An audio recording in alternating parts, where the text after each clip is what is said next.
The Isle of Man is steeped in what we might call folklore and superstition. Ask the locals, though, and they'll tell you that the ghosts and monsters that roam the island are more than just myth. There's the Bagain, an ogre that supposedly tore the roof off of St. Trinian's church. Mothadoo, a black dog that's haunted Peel Castle for centuries. There are evil fairies that locals still put wooden crosses on their doors to ward away. But the island's most infamous creature wasn't passed down through folklore. He first appeared in 1931, and countless locals saw and spoke to him firsthand. He was a talking mongoose, and his name was Jeff.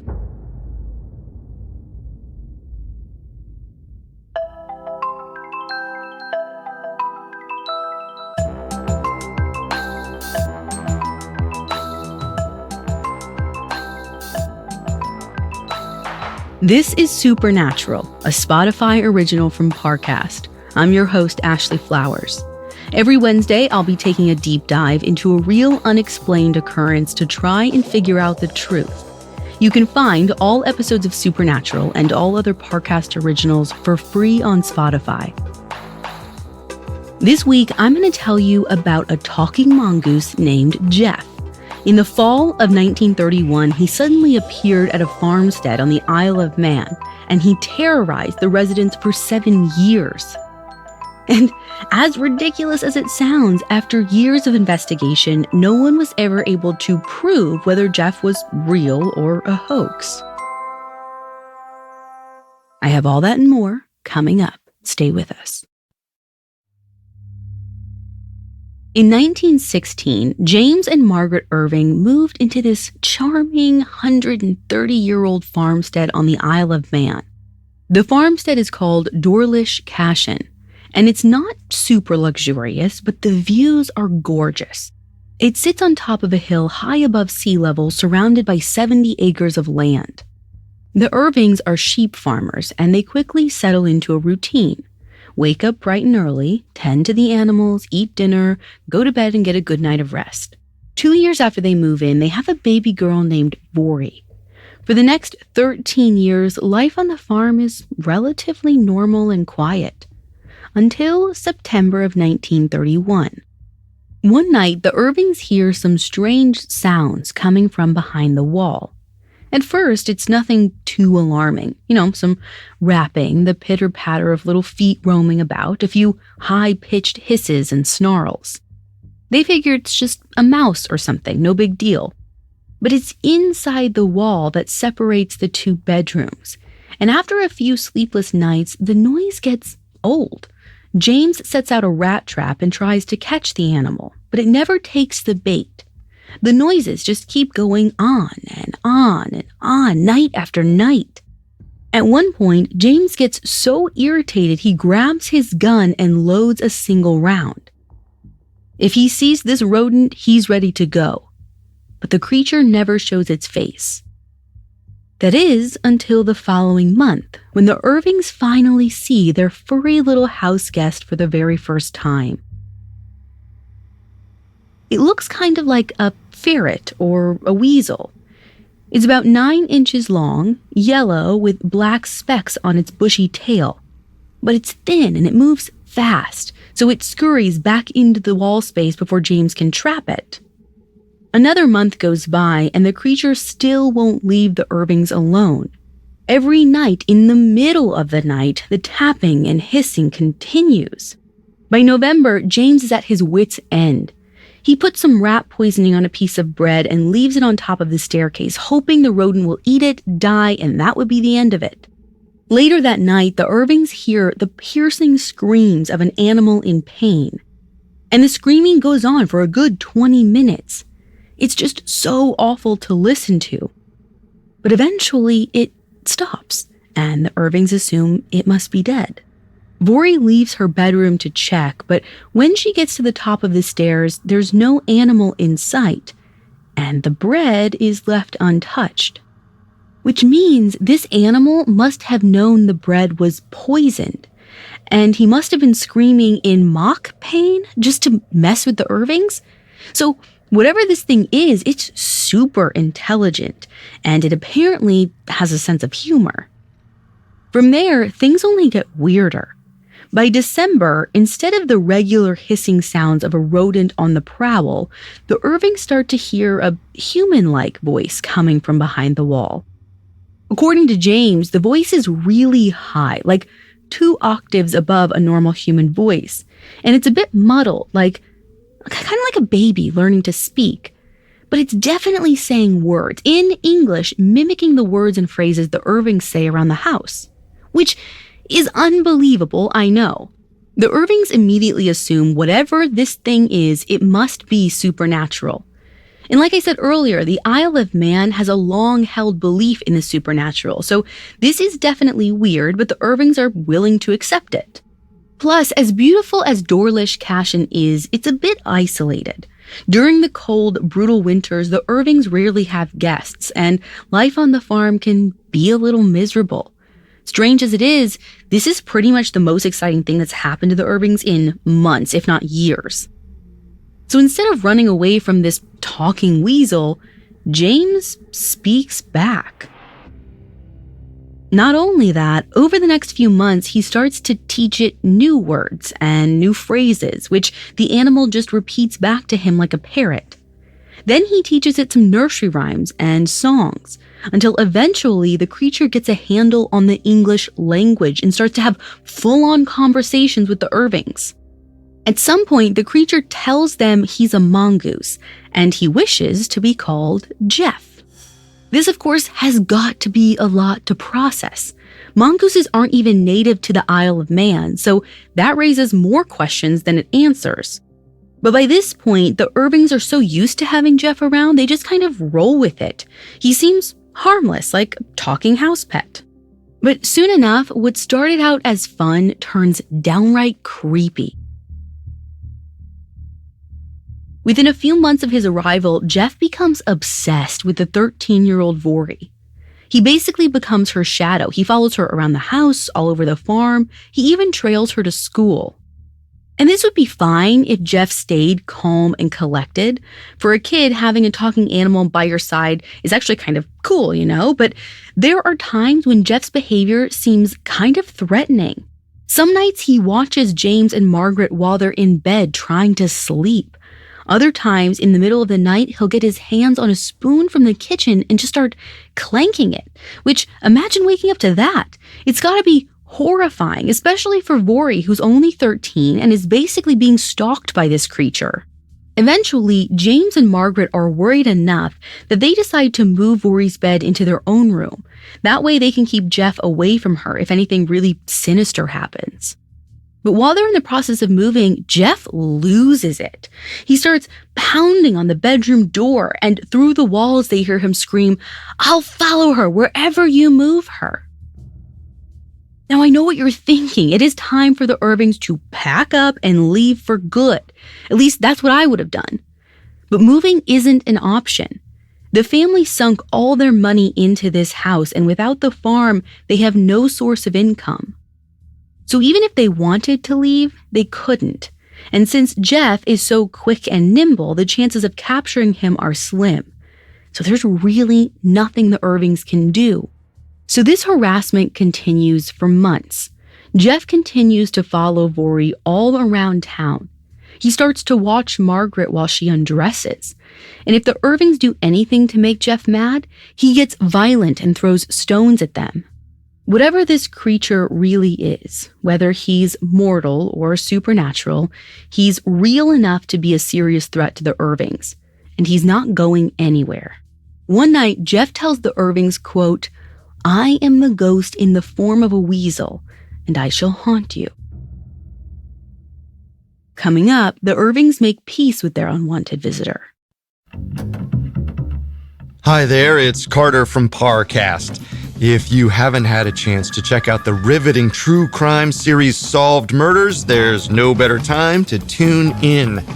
Throughout the month of August, Solved Murders is featuring 4 celebrations that took a turn for the deadly in a special series we're calling Party Fouls. From a murder in the New York nightclub scene and a house party gone horribly wrong, to a terrifying evening at the Tate residence and a sex party with sinister results, go deeper inside 4 affairs remembered for all the wrong reasons. And if you like what you hear with Party Fouls and want to uncover more of history's most captivating cases, be sure to follow Solved Murders on Spotify. There you'll find a new episode released every Wednesday. Solved Murders is a Spotify original from Parcast. Listen free only on Spotify. Hello, I'm Hannah Maguire. And I'm Suruthi Bala, and we're the hosts of the new Spotify original from Parcast, Sinister Societies. You may know us from the very creepy and excellent podcast Red Handed, but now we've teamed up with Parcast for an unprecedented look at history's most nefarious groups. Some preach extreme religious practices, others warn of impending doom, and then there are those whose endgame is far more diabolical. Every Tuesday on Sinister Societies, we take a peek behind the curtain and discover the most ominous organizations the world may or may not have known. Learn how entrepreneurial sects made fortunes off their brand, how charismatic cult leaders caught the eye of celebrities, and why strange orders of the extraterrestrial or collegiate kind attract the most unlikely of followers. Some groups convene in the shadows, others operate in plain sight. All are absolutely sinister. Follow Sinister Societies, free and only on Spotify. Now back to the story. By the start of 1932, the Irvings are at their wits' end. Jeff, the talking mongoose, has upended their lives with his piercing screams and threats of violence. Naturally, all of this is hard to keep to themselves. James is particularly chatty, and the gossip about the talking mongoose quickly travels all over the Isle of Man. And the townspeople don't just have to take James's word for it. Several locals cross paths with the mongoose themselves. One day, a teenager named Will Cubbin sees a small yellow-haired animal roaming around in front of his house, which might not sound like a big deal, but there aren't a ton of weasels on the Isle of Man. And as far as anyone knows, there's only one mongoose, so chances are this was Jeff. Then there's a post office worker named John Moore, who goes to Dorlish Cashin on the job. Since this is a small and welcoming town, the Irvings invite him inside. And when they're all in the kitchen, Moore starts to hear these intense thumping noises behind the wall. And then he hears Jeff speak. Or more specifically, he hears Jeff scream, "Put the bloody gramophone on!" Now, Moore is totally shocked by this. He hears these words loud and clear, and he knows that none of the Irvings could have been the one to say it because they were right there in his sightline. Needless to say, these incidents are all the townspeople can talk about. And soon the stories cross the Irish Sea and reach England, where they're picked up by the famed paranormal expert Harry Price. As the founder of the National Laboratory of Psychical Research, Price spends most of his time traveling the country investigating supernatural events. And while he adamantly believes in the supernatural world, he also knows that plenty of paranormal occurrences are actually hoaxes. Naturally, Price is intrigued by the stories about Jeff the Talking Mongoose, but he's a really busy guy, and this seems too bizarre to believe. So instead of going to the Isle of Man himself, he sends one of his employees, Captain Harold Dennis. On the evening of February 26, 1932, Dennis arrives at Dorlish Cashin. The Irvings are welcoming hosts. Margaret is super hospitable, 13-year-old Vori is well-mannered, and James gives Dennis a full play-by-play of all the weird things Jeff has done. And the story has taken some interesting turns. By this point, Jeff has calmed down a lot. It seems like the rocky period has passed, and Jeff and the Irvings have learned to get along, like quasi-roommates who are all just trying to make the best of a bad situation. Jeff even starts hunting rabbits for the family to cook, and in return, the Irvings offer Jeff some of their own food. And now that they're on friendly terms again, Jeff has revealed more about who he really is. As Jeff tells it, he was born in India in 1852. A few decades ago, he made the trek to Egypt, stowed away on a boat, and eventually landed on the Isle of Man. This story isn't entirely impossible, because cargo ships are notorious for bringing pesky little creatures onto the island. But if the timeline is to be believed, it means Jeff is 80 years old, which is way longer than the average lifespan for a mongoose. But despite that little detail, James no longer believes that Jeff is a ghost or even necessarily supernatural. In fact, he thinks Jeff is just a regular mongoose who somehow lived for 80 years and learned to talk. Which, I mean, if a parrot can learn to talk, why not a mongoose, you know? I think that's his thinking. And to prove that Jeff is a living, breathing creature, James shows Dennis all the holes and crevices in the house where Jeff likes to hide. If he really were a supernatural being, he probably wouldn't need a physical place to take shelter in.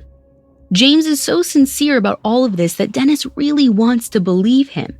There's no reason for the Irvings to lie. They're just normal people living on a quiet farm. They're not trying to make any money off of this. But after spending a few hours in the house, nothing supernatural takes place. Dennis doesn't see Jeff or hear him say anything or even move about the house. So just before midnight, Dennis packs his belongings and heads for the door, a little disappointed. But as soon as he and James walk outside, Dennis hears a high-pitched voice inside the house ask, "Who is that man?" Yeah, Jeff finally speaks. Dennis hurries back inside, but by then, Jeff is already gone. After waiting a good 15 minutes or so in the sitting room, nothing else happens. So Dennis is thinking if Jeff is the real deal, it's pretty clear he doesn't want to be bothered. On the other hand, this plants a seed in Dennis's mind that Jeff could be a hoax. Margaret and Bori were still inside the house when Jeff supposedly spoke. They could have been the ones faking his voice. So Dennis comes back early the next morning, determined to get to the bottom of this. But once again, Jeff won't make an appearance. Dennis sits around all day, hearing and seeing nothing, until around 5:30 in the evening. Dennis, James, and Bori are enjoying a cup of tea, when suddenly a needle goes flying through the air and hits the teapot. No one actually sees Jeff throw it, but they do see the needle fly out from somewhere behind the wood paneling. James and Bori are sitting right there, and Margaret is out and about in town, so there's no one else in the house who could have thrown it. It had to be Jeff. Dennis decides to stay a bit longer, but a few more hours pass and nothing remarkable happens. When Margaret gets home and learns that Jeff is still MIA, she's super annoyed. After tormenting the family for so long, she thinks it's about time for Jeff to show his face to someone who actually wants to listen to him. So Margaret and Bori trudge upstairs to where Jeff usually likes to hide and try and talk some sense into him. Meanwhile, Dennis is downstairs straining to listen to the conversation, and he hears Jeff arguing back. Dennis clearly hears Jeff say that he doesn't want to talk to an unbeliever. Dennis figures this is his only chance. He bolts up the stairs, hoping to catch Jeff in the act, but on his way up, he trips and falls. The noise scares Jeff away, and any hope Dennis had of meeting him is gone. Dennis is forced to return to England with nothing but a few perplexing stories. But these experiences have left such a mark on him that 3 years later, in May of 1935, he returns to the Isle of Man. This time, he meets James in town. The two share a meal, take a stroll along the beach. At some point, Dennis picks a daisy and attaches it to his jacket. And then they slowly make their way to Dorlish Cashen. When they get there, Margaret is waiting for them. According to her, Jeff had been following them around town. He got back before they did, and he told Margaret about everything the two men had done and said. She knows what James had for lunch, and she knows that Dennis had picked a flower along the way. Creepy, I know. But Dennis realizes this probably means Jeff is still in the house somewhere. He spends the next few hours in the sitting room with James and Margaret, waiting for something interesting to happen. In the meantime, Bori goes outside to do some chores. And with all three Irvings accounted for, Dennis finally hears the mongoose speak. From behind the wall, Jeff says something that sounds like +4s, Oxford bags. Which is totally random, I know, but at this point, it doesn't matter what Jeff said, Dennis is just amazed to have heard him speak at all. And this time, he knows for certain it couldn't have been either James, Margaret, or Vory. When Dennis gets back to England, he tells Harry Price Jeff might actually be the real deal. But he may have spoken too soon. Not long after Dennis gets home, the Irvings mail him a piece of Jeff's fur as proof of his existence. Dennis and Price send it off to a pathologist at the London Zoo who compares it to fur from other animals and concludes there's no way it came from a mongoose. In fact, he thinks the fur was probably taken from a long-haired dog. At this point, Price finally decides to visit the Isle of Man himself and get to the bottom of this. But instead of going alone, he invites along his good friend, Richard Lambert. Lambert is a historian, writer, and radio broadcaster, a pretty intelligent and respected guy who could easily spot a fraud. That July, the two men make the trip to the Isle of Man, and, just as usual, Jeff refuses to show his face. According to James, by this point, Jeff is venturing out of the house on his own more often. He likes to ride around the island by clinging onto the back axles of cars and buses. His appearances at Dorlish Cashen are becoming few and far between. Sometimes they don't see or hear from him for weeks at a time. Price and Lambert spend a few days with the Irvings, but Jeff never shows up. And the two investigators just can't wrap their heads around what's going on. Like, if this is all a hoax, there's no apparent motive. The Irvings don't seem like the type who'd lie for fame or money, and if anything, Jeff had made their lives even harder. A lot of the locals are weirded out by the Irvings. Vory's classmates are particularly cruel, and they often tease her about living in the spook house. As a result, the 17-year-old doesn't have many friends apart from her parents. And Mona, their long-haired sheepdog. In fact, Price notices that Vory seems to have a strong connection with Mona. They're pretty much inseparable. And apparently, one of their favorite things to do together is to go rabbit hunting. Something that Jeff, the talking mongoose, also has a knack for. You can probably guess what Price is thinking. Somehow, Vory is behind all of this. But even if she wanted to admit to it, it's almost impossible for her to get a word in. James is taking over all the conversations. It's obvious to Price that, for some reason, James doesn't want the others to speak. So he and Lambert hatch a plan to get Vory alone. At first, they invite her to join them on a tour of the island, but James invites himself along too. Thinking bigger, Price invites Vory on a solo trip to London, with a female companion accompanying her the whole time, of course. But once again, James gets in the way and refuses to let her go. In the end, the men leave the Isle of Man with no more evidence than they arrived with. Price is ready to write the case off as unsolvable. And yet, he can't shake the feeling that there's one person who can unlock the truth. It all comes down to Vory. Coming up, Price sends an undercover agent. Now back to the story.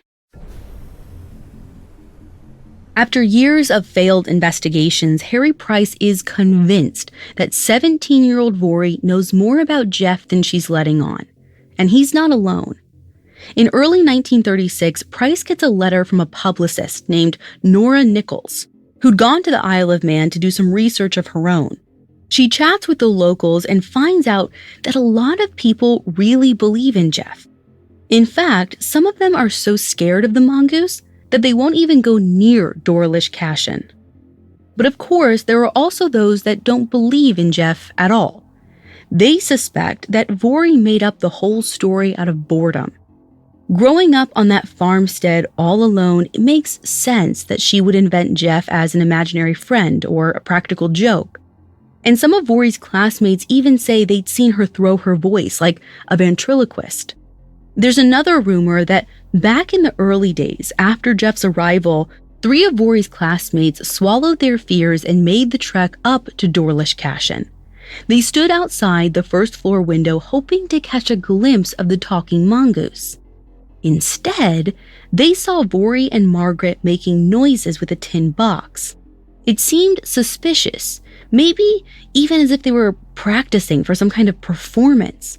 And when Vori and Margaret looked out the window and saw the girls watching, their demeanors completely changed, almost as if they were hiding something. Price keeps poking around a bit, and in 1938, he meets with this businessman named Charles Morrison, who's been friends with the Irvings for years. Charles swears that he's heard Jeff talk on 2 separate occasions.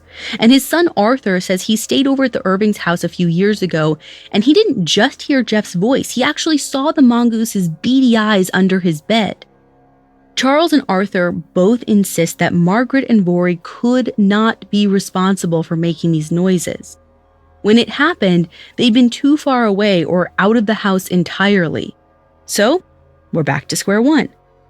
And unfortunately, investigating further becomes impossible, because around this same time, Jeff finally decides to move on from the Irvings. His visits had been sporadic for years, and by 1938, he finally just leaves one day and never returns. In the end, Price was never able to decide whether Jeff was real or not. As easy as it is to believe that Jeff is a hoax, there are just so many witnesses who swear otherwise. And even if Margaret or Vori were responsible for Jeff's noises, there's so much else that just doesn't add up. Like the objects Jeff apparently threw across the room, or the details he learned from his trips around town. Sure, Vori could have been breaking into people's houses on her own, memorizing the details of their decor, and then feeding her father made-up stories about Jeff's supposed adventures, but why? What possible motive would a teenage girl have for any of this? There is one possible theory that catches on around town.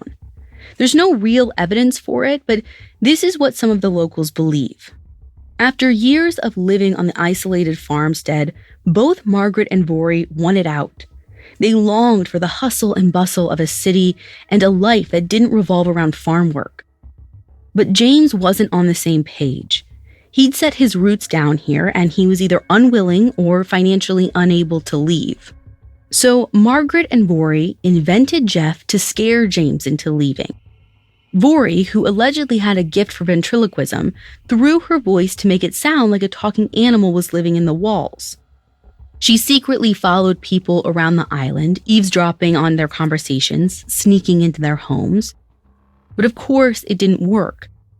James grew to love the talking mongoose, and Margaret and Vori were stuck trying to keep up the act for years. You'd think that if this is even remotely true, James would have realized at some point. But maybe subconsciously he did. I mean, remember how he didn't seem to want Margaret or Vori to talk to Price?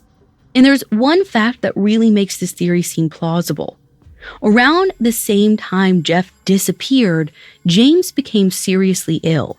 Now, it could just be a coincidence, or he could have been distracted enough by his illness that Margaret and Vori no longer felt they needed to keep up the ruse. But what's interesting is, even after James dies in 1945, Margaret and Vori never confessed that they made Jeff up. In fact, for the rest of her life, Margaret continues to insist that Jeff is the real thing. Vori, on the other hand, rarely speaks about the incident at all. After being tormented by Jeff and her neighbors for her entire adolescence, she just wants to put the whole thing behind her and live a normal life. It isn't until 1970 that she finally tells her story publicly, and it hasn't changed at all in 3 decades. In an interview with Fate magazine, she says, quote, "Yes, there was a little animal who talked and did all those other things. He said he was a mongoose, and he said we should call him Jeff. But I do wish he had left us alone."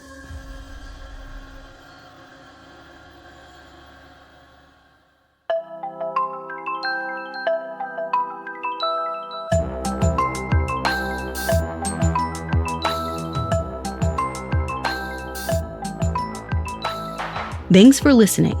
I'll be back next week with another episode. For more information on Jeff, I found Jeff, The Strange Tale of an Extra Special Talking Mongoose by Christopher Joseph especially helpful to my research. You can find all episodes of Supernatural and all other Spotify originals from Parcast for free on Spotify. Supernatural stars Ashley Flowers and is a Spotify original from Parcast. It's executive produced by Max Cutler, sound designed by Carrie Murphy, with production assistance by Ron Shapiro, Trent Williamson, and Carly Madden. This episode of Supernatural was written by Jane O, with writing assistance by Kate Gallagher, fact-checking by Anya Bayerly, and research by Mickey Taylor. To hear more stories hosted by me, check out Crime Junkie and all AudioChuck originals.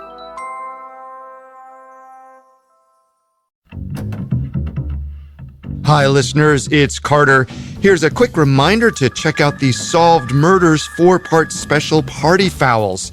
Every Wednesday in August, take a closer look at 4 celebrations that ended in horrific fashion. Follow the Spotify original from Parcast, Solved Murders. Listen free only on Spotify.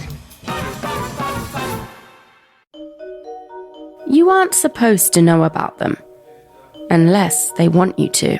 Powerful groups with their own very specific agendas. And if you find yourself on the inside, good luck getting out.